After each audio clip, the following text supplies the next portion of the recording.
নমস্কার, জয় মাতারা। আমি অ্যাস্ট্রো হিমাংশু ভাগ্যের দুয়ার থেকে আপনাদেরকে জানাই আন্তরিক শুভেচ্ছা, ভালোবাসা। আশা করি ঈশ্বরের কৃপায় আপনারা সকলেই সুস্থ আছেন, ভালো আছেন। আজ আমি আপনাদের একটা টিপস দিতে চলেছি। এই টিপসটা যদি আপনারা ফলো করতে পারেন, দেখবেন আপনারা খুব ভালো থাকতে পারবেন। সেই টিপসটা কি?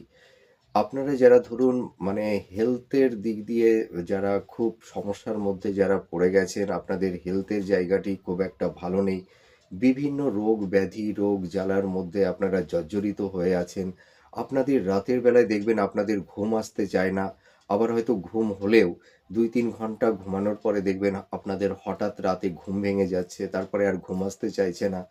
আপনাদের শরীরের মধ্যে দেখবেন একটা জ্বালা পোড়া ভাব, যারা এই ফিলটা করতে পারছেন, ঠিক আছে? দেখবেন শরীরের মধ্যে একটা মানে অস্বস্তিকর একটা ফিল আপনারা যারা অনুভব করছেন, আমি তাদের জন্য আজ একটা টিপস বা টোটকা যাই বলুন আমি দিতে চলেছি। আপনারা যদি এটা ফলো করতে পারেন, আমি গ্যারান্টি দিচ্ছি আপনারা দেখবেন অন্তত 30% আপনারা রিলিফ পাবেন এই হেলথের সমস্যা থেকে।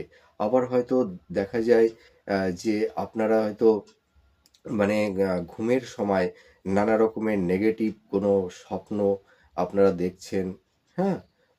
মনের মধ্যে নানা রকমের নেগেটিভ চিন্তা ভাবনা আপনাদের তৈরি হচ্ছে।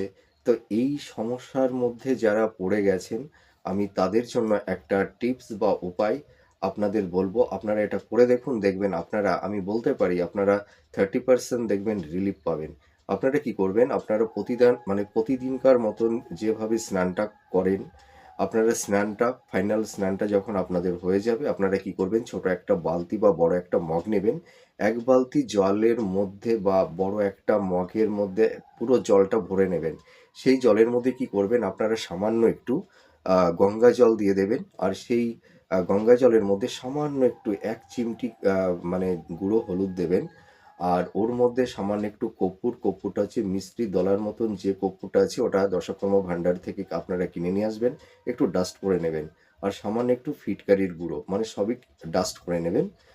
এই এই দুটো আপনারা মিশিয়ে দিলেন এবং ওর মধ্যে কি করবেন? একটু কালো তিল দিয়ে দেবেন। কালো তিলটা দিয়ে দিলে কি মানে হবে? দেখবেন আপনারা অন্তত মানে ৪-৫টা মিনিট মানে ভিজিয়ে রাখবেন। এবার আপনাদের ফাইনাল স্নানটা হয়ে গেল। মানে গা হাত পা মানে আ মোছার আগে আপনারা কি করবেন? উত্তর দিকে অথবা পূব দিকে মুখ করে দাঁড়িয়ে আপনারা মাথার উপরে জলটা ঢেলে দেবেন। তারপরে আপনারা তোয়ালি বা গামছা দিয়ে গাটা মুছে আপনারা বেডরুমে চলে আসুন। দেখবেন আপনারা এই সমস্যা থেকে রিলিফ পাবেন।